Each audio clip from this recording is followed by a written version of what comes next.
Hello friends, నేను మీ CM Manjunath. Welcome back to the channel. Government cigarettes మీద కొత్తగా ట్యాక్సెస్ వేస్తున్నామని, అలాగే ఉన్న ట్యాక్సెస్ పెంచుతున్నామని అనౌన్స్మెంట్ చేయగానే ఇండియాస్ ట్రస్టెడ్ కంపెనీ అలాగే స్ట్రాంగెస్ట్ కంపెనీ అయిన ఐటీసీ షేర్ ప్రైస్లో ఆల్మోస్ట్ 16 to 20% క్రాష్ అయింది. ఇలా ఈ ఐటీసీ కంపెనీ షేర్ ప్రైస్ పడిపోవడం వల్ల LIC company almost 10,445 crores loss అవ్వాల్సి వచ్చిందంటే ఐటీసీ పాయింట్ ఆఫ్ వ్యూలో ఇది ఎంత బిగ్గెస్ట్ క్రాష్ మనం అర్థం చేసుకోవచ్చు. సో గవర్నమెంట్ ఒక ప్రోడక్ట్ రిలేటెడ్గా చేసిన ఒక అనౌన్స్మెంట్ వల్ల కంపెనీ స్టాక్ ప్రైస్ అయితే ఉందో ఇంత మూమెంట్ చూసాం. అలాగే లాస్ట్ 2-3 వీక్స్లో కూడా మనం ఏ న్యూస్ ఛానల్ పెట్టినా సరే ఈ కంపెనీ షేర్ ప్రైస్ గురించి మాట్లాడుతున్నారు. సో ఇలాంటి ఒక మూమెంట్లో ప్రతి ఒక్క ఇన్వెస్టర్కి వస్తున్న క్వశ్చన్ ఏంటంటే, ఈ ఐటీసీ కంపెనీ అయితే ఉందో సో ఓన్లీ సిగరెట్స్ మీద డిపెండ్ అవుతుందా? ఈ కంపెనీకి వేరే ఆప్షన్స్ ఏం లేవా? ఈ ఐటీసీ కంపెనీ రిలేటెడ్గా వేరే సెగ్మెంట్స్ ఎలా పర్ఫామ్ చేస్తున్నాయి? ఆ వేరే సెగ్మెంట్స్ నమ్ముకొని కంపెనీ గ్రో అవ్వచ్చు ఆ ఫ్యూచర్లో? అసలు కంపెనీకి ఫ్యూచర్ ఉందా లేదా? సో ఇలాంటి క్వశ్చన్స్ అన్ని వాళ్ళకి రేజ్ అవుతున్నాయి. సో ఈ రోజు మన వీడియోలో ఎన్ని క్వశ్చన్స్ కూడా విత్ డేటా అనాలిసిస్ చేద్దాం మనం. సో వీడియో ఎక్కడ స్కిప్ చేయకుండా లాస్ట్ వరకు చూడండి. అలాగే ఛానల్కి కొత్తగా వచ్చిన వాళ్ళు సబ్స్క్రైబ్ చేస్తారా లేదా ఒకసారి కన్ఫర్మ్ చేసుకోండి. అలాగే మా వీడియో కంటెంట్ ఎక్స్ప్లెనేషన్ మీకు నచ్చినట్టయితే మీ ఫ్రెండ్స్ తోటి ఫ్యామిలీ తోటి షేర్ చేయడం మాత్రం అస్సలు మర్చిపోకండి. లేట్ చేయకుండా వీడియోలోకి వెళ్ళిపోదాం. గవర్నమెంట్ అయితే అనౌన్స్మెంట్ ఇచ్చిందో సో దాని పాయింట్ ఆఫ్ వ్యూలో ఏంటి అనే విషయం చూస్తే, సో మనకు WHO ఉంది కదా, వరల్డ్ హెల్త్ ఆర్గనైజేషన్.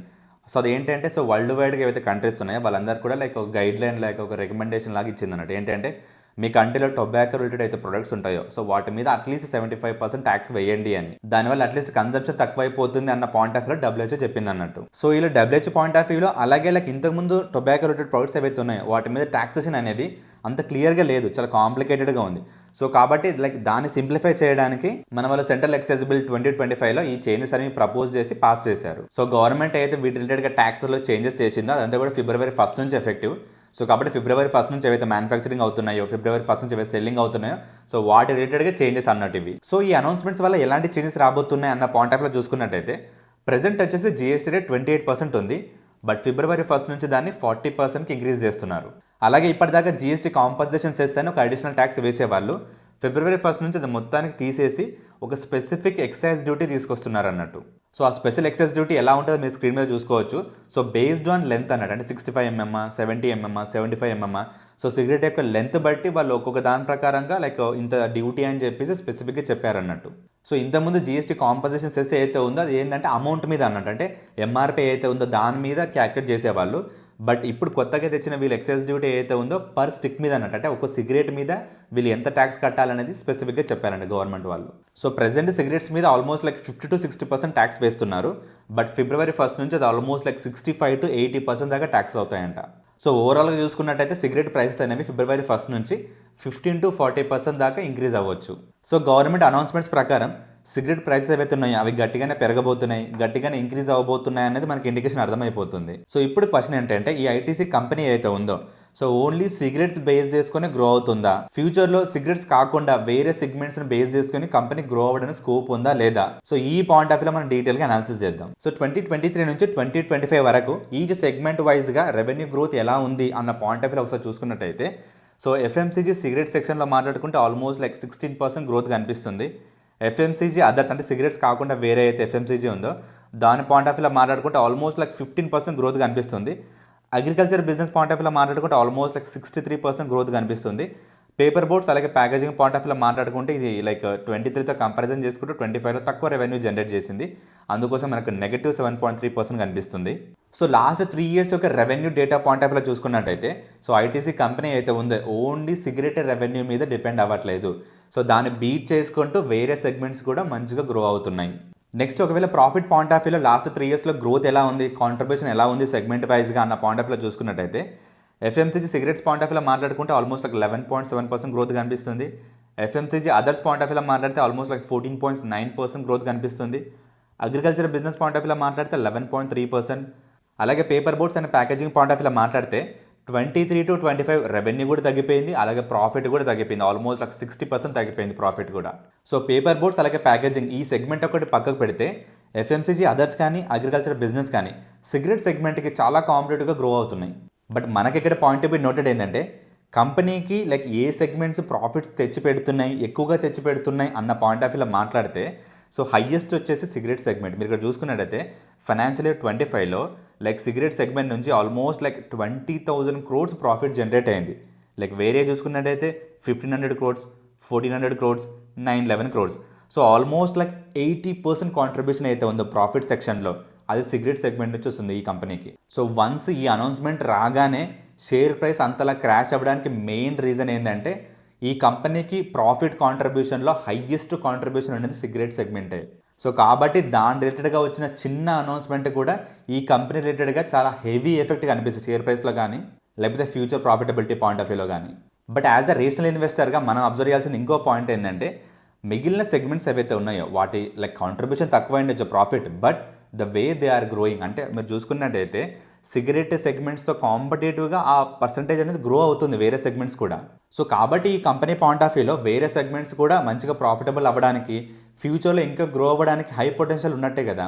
నెక్స్ట్ ఈ కంపెనీ యొక్క ఫండమెంటల్స్ పాయింట్ ఆఫ్ వ్యూలో మాట్లాడితే కంపెనీ అనేది ఆల్మోస్ట్ డెట్ ఫ్రీ. సో ఇలాంటి ఒక సెగ్మెంట్లో ఇలాంటి ఒక కంపెనీకి డెట్ ఫ్రీ ఉండడం అనేది చాలా అట్రాక్టివ్ థింగ్.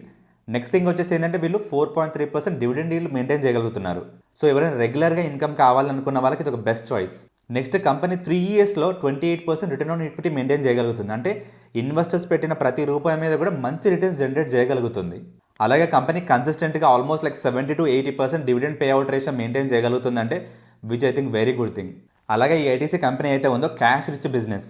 ఎందుకంటే దీని క్యాష్ రిజర్వ్స్ మీరు చూసుకున్నట్టయితే ఆల్మోస్ట్ లైక్ 3,000 to 6,000 crores అనేది ఎప్పుడు క్యాష్ బ్యాలెన్స్ మెయింటైన్ చేస్తూ ఉంటుంది ఇది. సో కాబట్టి ఫ్యూచర్లో ఎప్పుడైనా ఎక్స్పాన్షన్కి వెళ్ళాలనుకున్నా సెగ్మెంట్ వైజ్గా ఏదైనా డీవియేషన్ తీసుకోవాలనుకున్నా ఇది చాలా ఈజీగా టర్న్ అరౌండ్ చేసుకోగలుగుతుంది.